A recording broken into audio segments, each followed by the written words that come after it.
You know, it's day 8 of day 14, and I'm going to be honest with you, I'm still dealing with some radio issues. How's it going, guys? I'm Aaron from PhoneDog.com, and the Galaxy Nexus here, we've gone over the specs. It's got the dual-core 1.2 gigahertz processor, 5-megapixel camera. You know what it's capable of with ice cream sandwich and a stock version at that. So no overlays, no software cluttering it up, and that's one thing I really like about the experience. I've really been enjoying Android 4.0 in its stock form. Not dealing with Sense 4, not dealing with TouchWiz 4.0, not dealing with Sense 3.6, whatever the case may be. Those are all well and good, and there are times and places for those, and I'm not saying I don't like TouchWiz or don't like Sense, but I've really been enjoying kind of the stock ice cream sandwich experience. It's a little bit more refined in my opinion than Gingerbread. I think it still has a little bit of a ways to go in terms of being consumer friendly. I still think, if I were giving this to my mom, for example, I think I'd look at like Sense 3.6 or maybe Sense 4 at some point, or TouchWiz 4.0 atop ice cream sandwich versus just giving her this and saying, hey, figure it out. So I think there's still some complications to it, but overall I'm really enjoying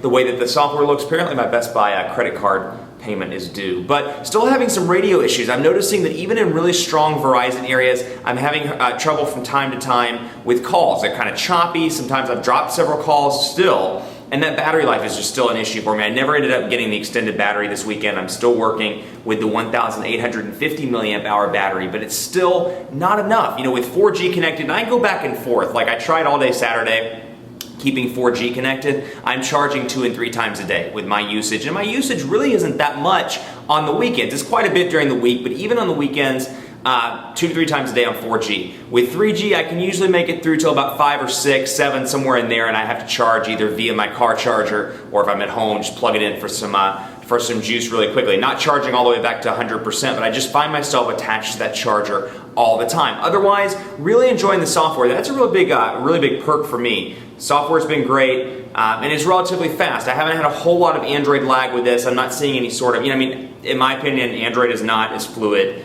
as iOS or perhaps as Windows Phone, but I'd say out of all the Android interfaces I've used, out of all of the versions of Android that I've worked with, tested as part of my job, I've been pretty pleased with this one. I get a force close message every now and again, but nothing too major. And I'll say, it moves, and you're seeing on the screen, it moves relatively quickly with little to no lag. And that's always that's a perk for me, because when I look at the type of phone that I prefer a device that's fluid and easy to use. That's my favorite thing. I work with phones 60, 70 hours a week. When I'm off or when I'm not at work, or even when I'm at work, I'm on conference calls, I want something that's quick access, easy to use, very consistent, and I think in the Android department, this one does a really good job with that. Still some lag from time to time, but it still does a great job. Really concerned about the radio issues though, the battery life again. I haven't tried the 2,100 milliamp hour battery at Verizon. If you have that, I'd love to hear from you in the comment section below or on PhoneDog.com. Let me know what you think. If the battery makes it through the day for you, if you still have trouble even with the extended battery, I'd love to hear from you in the comment section or on Twitter at PhoneDog_Aaron. But the radio issues continue to be a problem. Otherwise,